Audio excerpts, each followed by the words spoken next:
Investigation 2 and behavior of the rational function. So we're looking for the both sides of the when x goes infinity and x goes to negative infinity. Okay.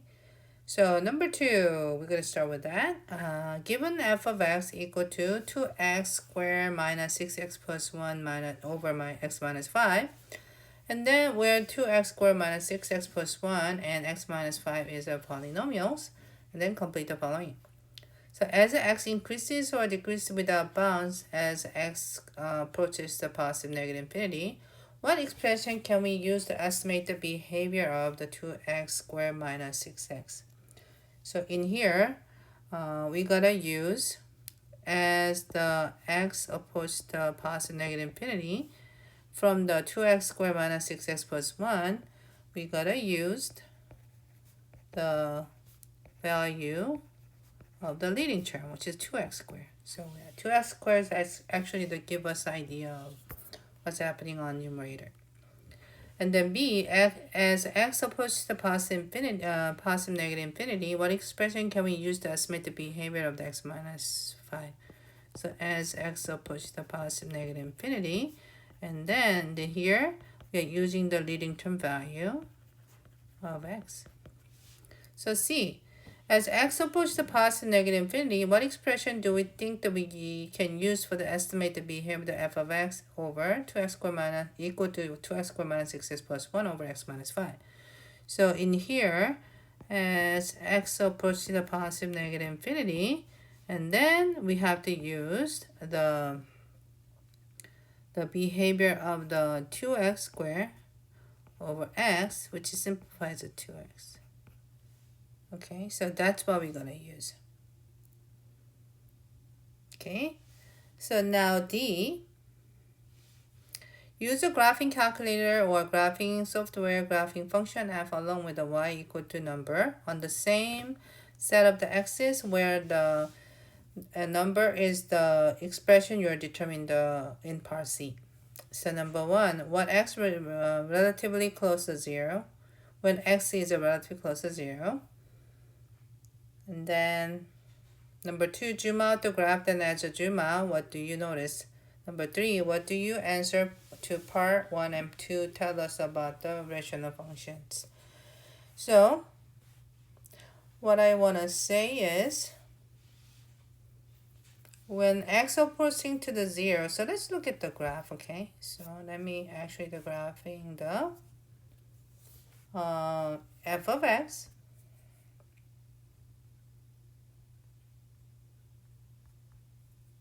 equal to, and then I'm going to use a parenthesis because we have a big expression here. So x squared minus 6x and plus 1 and divide by x minus 5.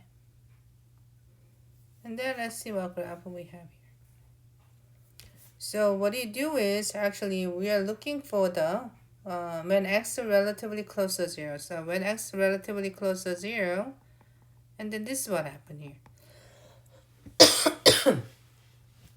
And then when x approaches to the 0, which is what happened is, it's going to be actually to go to infinity. Okay, and then when I compare, we equal to the y equal to the 2x.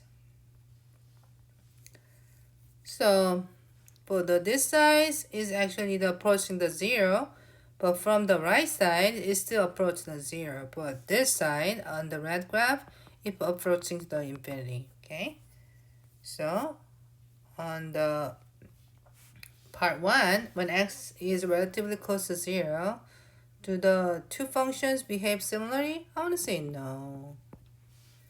Okay, because as x approaches the 0 from the left of the 2x squared minus 6x plus 1 over x minus 5 is the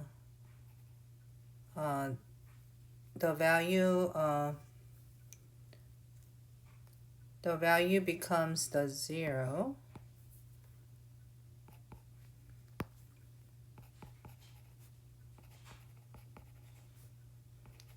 get 0, but as x opposed from the right, from the f function, the value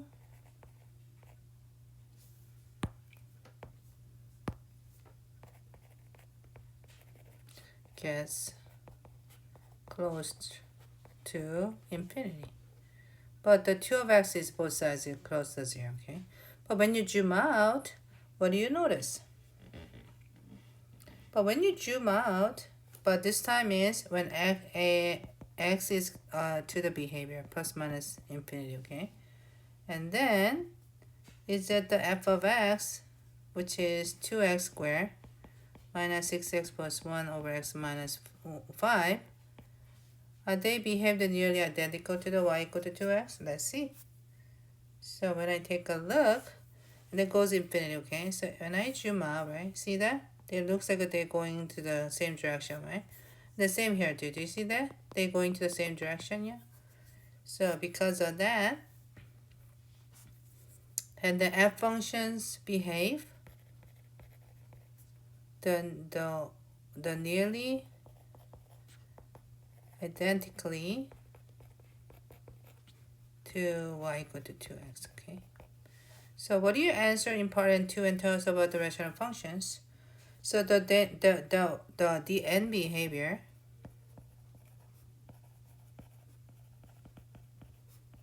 of a rational function can be well behaved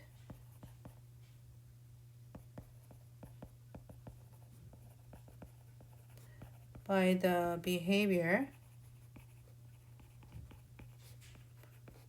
of the ratio of the leading terms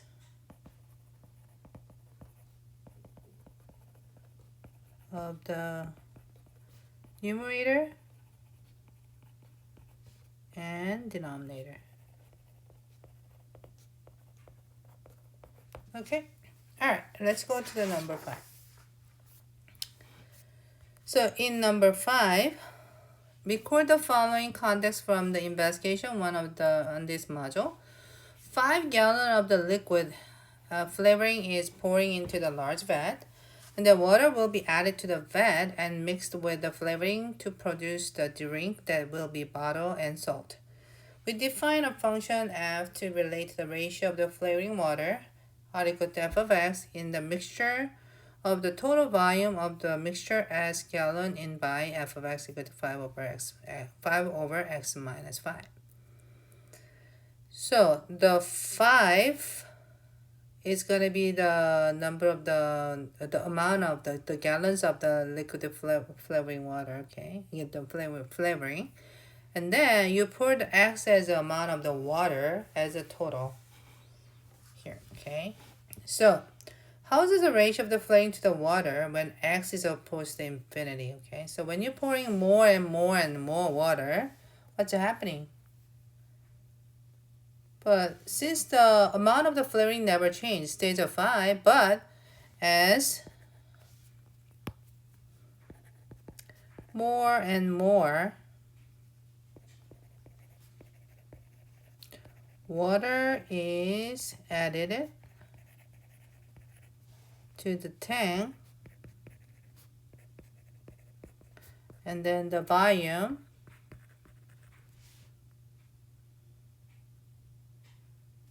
of the flavoring is very small number. So more water means less flavoring, right? I mean, as the ratio of the times as large as the volume of water.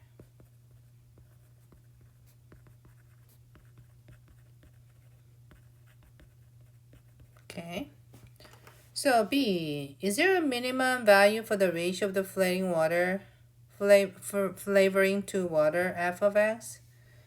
Well, I want to say no, because although the ratio does not have a go below the 0, each time water is added, the ratio of flavoring to water becomes smaller, but still it can be They still cannot be equal to 0. Okay, so I want to say no, okay? So no, because the ratio of flavoring and water becomes smaller.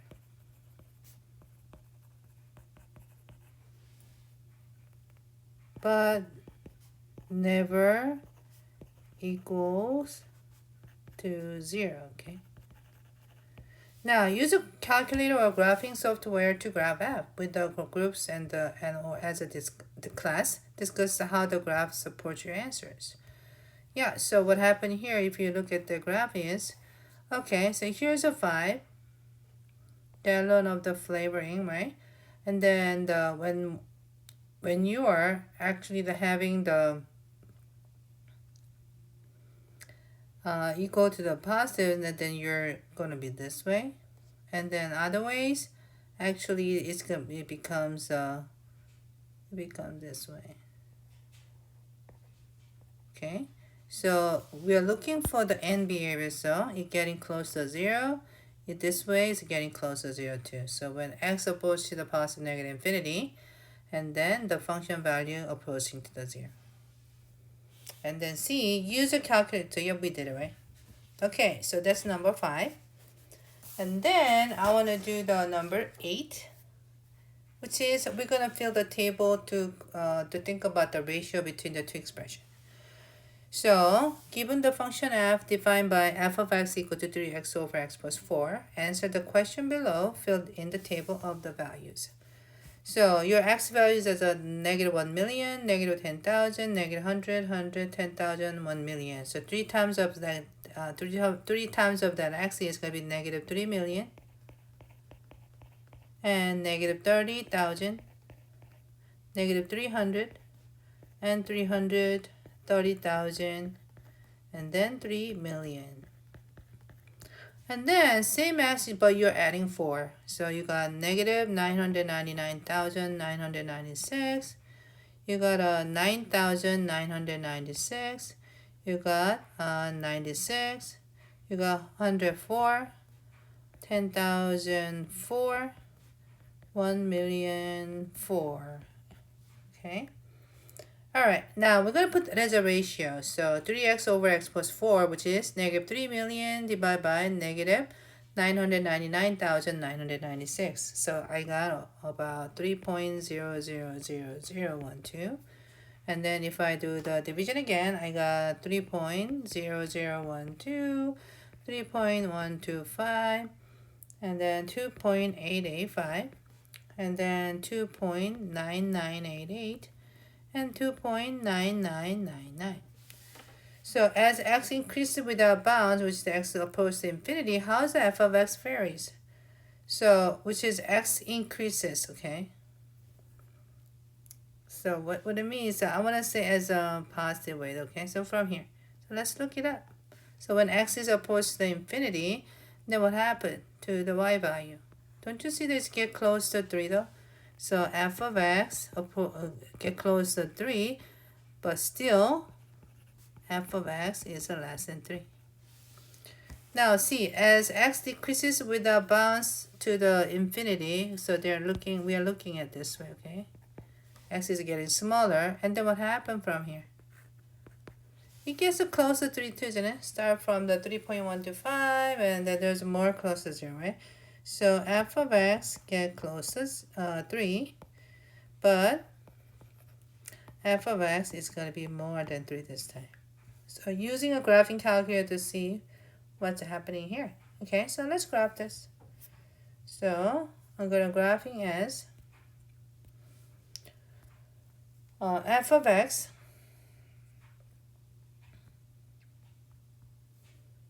and 3x and divide by x plus 4. So let's see what happened here. And then we are thinking about what's it getting close to, okay? So the x opposed to infinity, do you see that? Still under, do you see that get closer to 333? And on the left, when x getting negative infinity, this is still above the 3, but still x value is getting smaller and smaller too. Alright, so now the next one. So we just did a D, okay? And then we can get to the horizontal asymptotes here. So horizontal asymptote means there's actually the two ways of the horizontal asymptote we might get, okay? So what you do is using the leading terms to see what it is, and then and also you can check for the degree of each of the polynomial to put that as the horizontal asymptote too, okay? So let's look it up to number 10.